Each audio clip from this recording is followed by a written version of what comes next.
นะครับ EP นี้เดี๋ยวพามาดูกระบวนการของ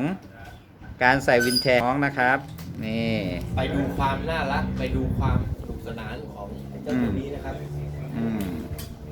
นี่พี่ๆช่วยกันจับเนาะ2 คนแหมอีกตัวเขาก็อยากไปนะดูท่าทาง นี่ใส่วินแชร์นะครับ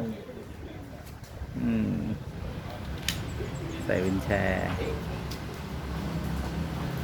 ไอ้วินแชร์นี่เราผลิตหรือทำขึ้นเองหรือยังไงครับพี่ อันนี้ของฝรั่งอาสาเขามา อ๋อ ทำให้ครับใช่มันอาจจะ ต้นทุนประมาณเท่าไหร่ไม่รู้นะ อาจจะไม่สมบูรณ์แบบเท่าที่ควรมีแต่ว่า ครับ แต่มันก็ใช้งานได้เนาะใช้งานได้ได้ทำมาอืม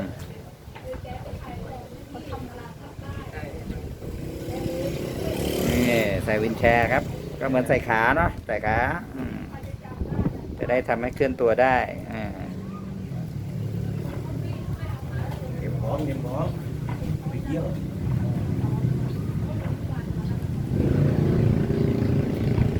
นี่ครับ สุนัขไทยบ้านๆเลยนะ ได้มีโอกาสไปต่างประเทศนะ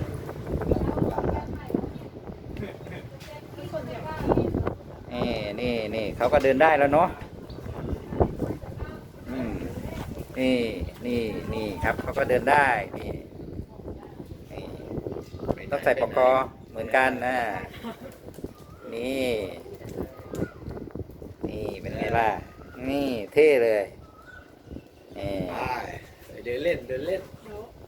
คุณรออาสาก็มี ได้ ที่เขาถือไปด้วย ใครได้ เขาได้ นี่อันนี้ซ้อมไปก่อนซ้อมเดิน นี่วัยรุ่นใจร้อนด้วยนี่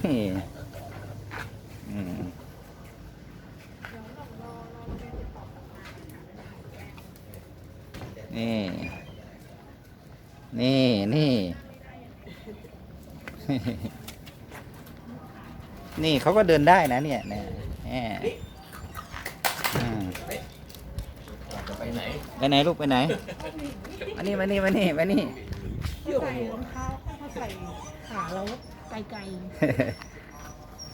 ไปไหนๆขาไม่ไปนะขาไม่ได้มาขานะ อยู่ขวา ฝาที่เป็นฝาบราวนี่ขนม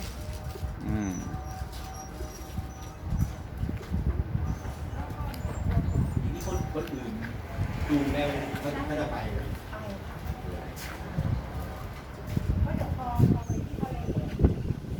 ชอบเล่นน้ำแล้วก็ตัวเนี้ยเขาชอบคาบลูกมะพร้าวในลูกเดือดมะพร้าวแห้งคาบได้ทั้งลูก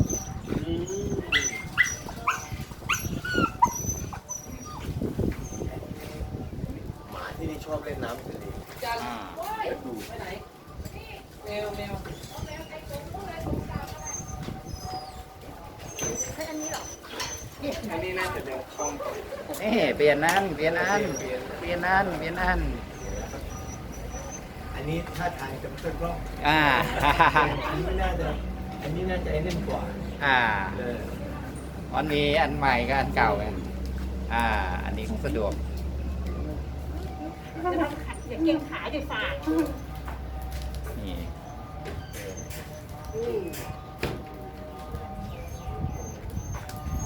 ต่างชาติที่กำลังทำเรื่องอยู่เขาอยู่เมืองอะไรในอังกฤษครับ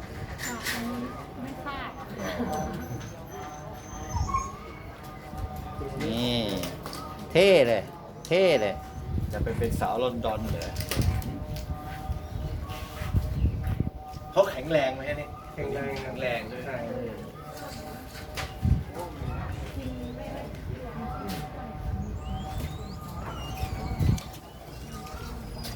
เดินได้เลยครับเดินได้เลย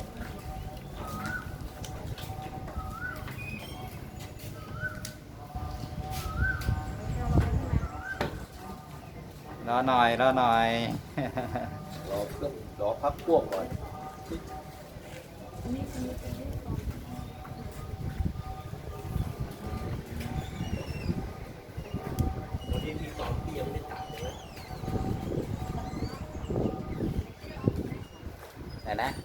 รูปตอนที่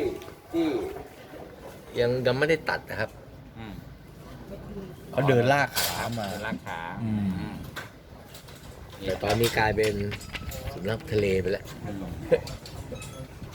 ก็มีคุณภาพชีวิตที่ดีขึ้นเนาะอืม เขาก็เดินสะดวกทำอะไรสะดวก ครับ ไม่ดุนะครับใจดีจับได้ด้วย อืม อืม ก็เป็นหมาที่อ้อน จะไปเที่ยวอย่างเดียว ใช่ใช่ อืม เดี๋ยวใจเย็นใจเย็นเดี๋ยวไม่ไป ครับ ครับ